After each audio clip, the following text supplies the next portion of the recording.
आज हम निर्गमन की पुस्तक के 39वें अध्याय का अध्ययन करेंगे।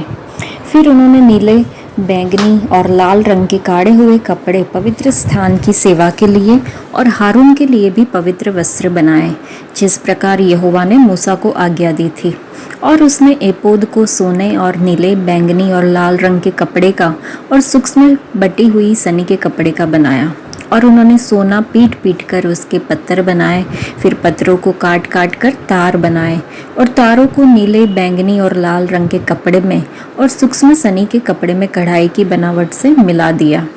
एपोद के जोड़ने को उन्होंने उसके कंधों पर के बंधन बनाए। वह अपने दोनों सिरों से जोड़ा गया और उसे कसने के लिए जो काढ़ा हुआ पटुका उस पर बना, वह उसके साथ बिना जोड़ का और उसी की बनावट के अनुसार, अर्थात सोने और नीले, बैंगनी और लाल रंग के कपड़े का और सूक्ष्म बटी हुई सनी के कपड़े का बना, जिस प्रकार यहोवा ने मूसा को आज्ञा दी थी। उन्होंने सुलेमानी मणि काटकर उनमें इस्राएल के पुत्रों के नाम जैसा छापा खोदा जाता है वैसे ही खोदे और सोने के खानों में जड़ दिए। उसने उनको एपोद के कंधे के बंधनों पर लगाया, जिससे इस्राएलियों के लिए स्मरण कराने वाले मणि ठहरे, जिस प्रकार यहोवा ने मूसा को आज्ञा दी थी। उसने चपरास को एपोद के समान सोने की और नीले, बैंगनी और लाल रंग के कपड़े की और सूक्ष्म बटी हुई सनी के कपड़े में बेल बूटे का काम किया हुआ बनाया। चपरास तो चौकोर बनी और उन्होंने उसको दोहरा बनाया, और वह दोहरा होकर एक बीता लंबा और एक बीता चौड़ा बना। और उन्होंने उसमें 4 पंक्तियों में मणि जड़े। पहली पंक्ति में माणिक्य, पद्मराग और लालड़ी जड़े गए, और दूसरी पंक्ति में मरकत, नीलमणि और हीरा, और तीसरी पंक्ति में लशम, सूर्यकांत और नीलम, और चौथी पंक्ति में फिरोजा, सुलेमानी मणि और यशब जड़े। ये सब अलग अलग सोने के खानों में जड़े गए। और ये मणि इस्राएल के पुत्रों के नामों की गिनती के अनुसार 12 थे। 12 गोत्रों में से एक एक का नाम जैसा छापा खोदा जाता है वैसा ही खोदा गया। और उन्होंने चपरास पर डोरियों के समान गुथे हुए शुद्ध सोने की जंजीर बनाकर लगाई। फिर उन्होंने सोने के 2 खाने और सोने की 2 कड़ियाँ बनाकर दोनों कड़ियों को चपरास के दोनों सिरों पर लगाया। तब उन्होंने सोने की दोनों गुथी हुई जंजीरों को चपरास के सिरों पर की दोनों कड़ियों में लगाया, और गूंथी हुई दोनों जंजीरों के दोनों बाकी सिरों को उन्होंने दोनों खानों में जड़ के एपोद के सामने दोनों कंधों के बंधनों पर लगाया। और उन्होंने सोने की और 2 कड़ियाँ बनाकर चपरास के दोनों सिरों पर उसकी उस कोर पर जो एपोद के भीतर भाग में थी लगाई। और उन्होंने सोने की 2 और कड़ियाँ भी बनाकर एपोद के दोनों कंधों के बंधनों पर नीचे से उसके सामने और जोड़ के पास एपोद के काढ़े हुए पटुके के ऊपर लगाई। तब उन्होंने चपरास को उसके कड़ियों के द्वारा एपोद के कड़ियों में नीले फीते से ऐसा बांधा कि वह एपोद के काढ़े हुए पटुके के ऊपर रहे, और चपरास एपोद से अलग न होने पाए, जैसे यहोवा ने मूसा को आज्ञा दी थी। फिर एपोद का बागा संपूर्ण नीले रंग का बनाया गया, और उसकी बनावट ऐसी हुई कि उसके बीच बख्तर के छेद के समान एक छेद बना, और छेद के चारों ओर एक कोर बनी कि वह फटने न पाए। और उन्होंने उसके नीचे वाले घेरे में नीले, बैंगनी और लाल रंग के कपड़े के अनार बनाए।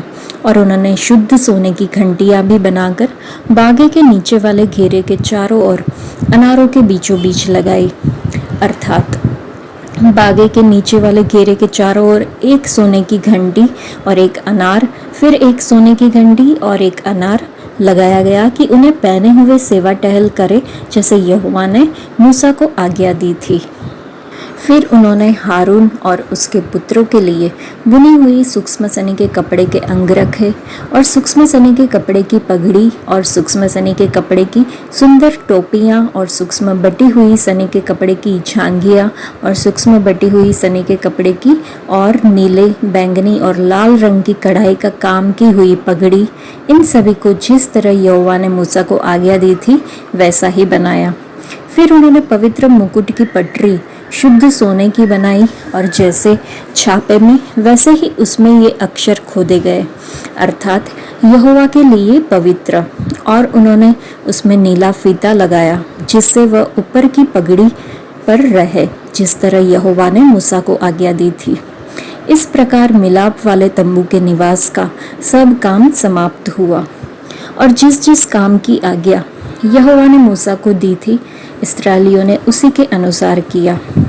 तब वे निवास को मूसा के पास ले आए, अर्थात घुड़ियाँ, तख्ते, बेड़े, खंबे, कुर्सियाँ आदि सारे सामान समेत तंबू और लाल रंग से रंगी हुई मेढ़ों की खालों का ओढ़ना और सुइसों की खालों का ओढ़ना और बीच का पर्दा, डंडों सहित साक्षी पत्र का संदूक और प्रायश्चित का ढकना, सारे सामान समेत मेज और भेंट की रोटी, सारे सामान सहित दीवट और उसकी सजावट के दीपक और उजियाला देने के लिए तेल, सोने की वेदी और अभिषेक का तेल और सुगंधित धूप और तंबू के द्वार का पर्दा, पीतल की जंजरी, दंडों और सारे सामान समेत पीतल की वेदी और पाए समेत हौदी, खंभों और कुर्सियों समेत आंगन के पर्दे और आंगन के द्वार का पर्दा और डोरियां और खूंटे और मिलाप वाले तंबू के निवास की सेवा का सारा सामान, पवित्र स्थान में सेवा टहल करने के लिए बेल बूटा काढ़े हुए वस्त्र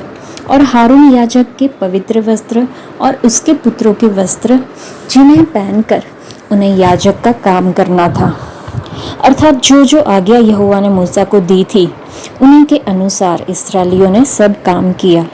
तब मूसा ने सारे काम का निरीक्षण करके देखा कि उन्होंने यहोवा की आज्ञा के अनुसार सब कुछ किया है, और मूसा ने उनको आशीर्वाद दिया। इस अध्याय में हमने देखा कि इस्राएली लोगों ने सारे काम उसी के अनुसार किए जैसे यहोवा ने मूसा को आज्ञा दी थी, और जब मूसा ने सारे काम देखे तो उसे पूरा करता हुआ देखा, और यहोवा की आज्ञा के अनुसार उन्होंने वैसा ही किया था, तो मूसा ने उन्हें आशीर्वाद दिया। यदि हम ये निर्गमन के 39वें अध्याय और आगे जब 40वें अध्याय को भी पढ़ेंगे, ये दोनों अध्याय में कम से कम 17 बार हमें बताया गया कि मूसा ने वैसे ही किया जैसा यहोवा ने मूसा को आज्ञा दी थी। मूसा ने काम पूरा कर लिया था। मूसा ने ऐसा नहीं कि काम को बीच में छोड़ दिया था। उसने परमेश्वर की समय सारिणी के अनुसार, परमेश्वर के विशिष्ट निर्देशों के अनुसार, परमेश्वर ने उससे जो करने का निर्देश दिया था उसे पूरा किया। परमेश्वर ने हम सभी को अपने आसपास की दुनिया में निवेश करने के लिए, विशेष रूप से दूसरों के प्रति अपना प्यार दिखाने के लिए हमें एक बोझ दिया है। तो क्या हम वो करते हैं? जब हम परमेश्वर के वादे और अपने हाथों के काम को परखने के लिए ज़्यादा समय और हमारी ताकत लगाते हैं तो परमेश्वर प्रसन्न होते हैं। आज याद रखें कि हमारे राजा परमेश्वर के लिए कुछ भी बेहतर नहीं है। वो हमेशा हमसे बेहतर से भी अच्छा, सर्वश्रेष्ठ चाहते हैं। तो आप जो कुछ भी करते हैं उसमें ये रवैया रखें कि ऐसा व्यक्ति हम बन पाए जिसके बारे में जब भी परमेश्वर हमें मिले तो कह पाए कि शाबाश मेरे अच्छे और वफादार सेवक।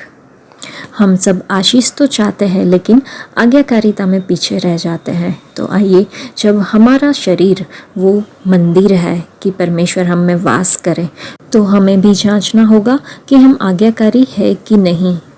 आज्ञा का पालन करने के बाद ही हम आशीष को पाएंगे। हम सभी लोग चाहते हैं कि हमारे जीवन में हमेशा परमेश्वर की आशीष हमारे ऊपर लगी रहे। यहाँ पे भी हमने देखा कि मूसा ने इस्राएल के बच्चों को आशीर्वाद दिया। तो उन्हें उनका आशीर्वाद कैसे मिला?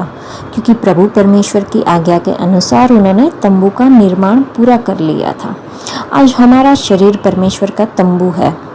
तो क्या हम इसे परमेश्वर के वादे के अनुसार पवित्र बनाते हैं ताकि पवित्र आत्मा हम में निवास कर सके और हमारे अंदर आ सके?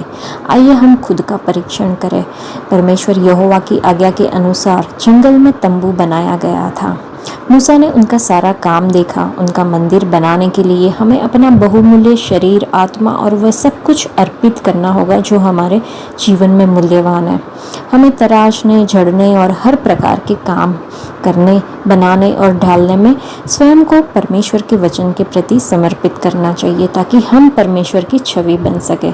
हमें परमेश्वर की सेवा करने के लिए उनका मंदिर बनना चाहिए। हमारा परमेश्वर यहोवा देखेगा कि हमने अपने बोले हुए शब्दों और कार्यों में, अपने भले कामों में और साक्षी जीवन में क्या किया है, और जब यह परमेश्वर के वचन के अनुसार होगा तो वह हमें अवश्य आशीर्वाद देंगे। आज के लिए इतना ही।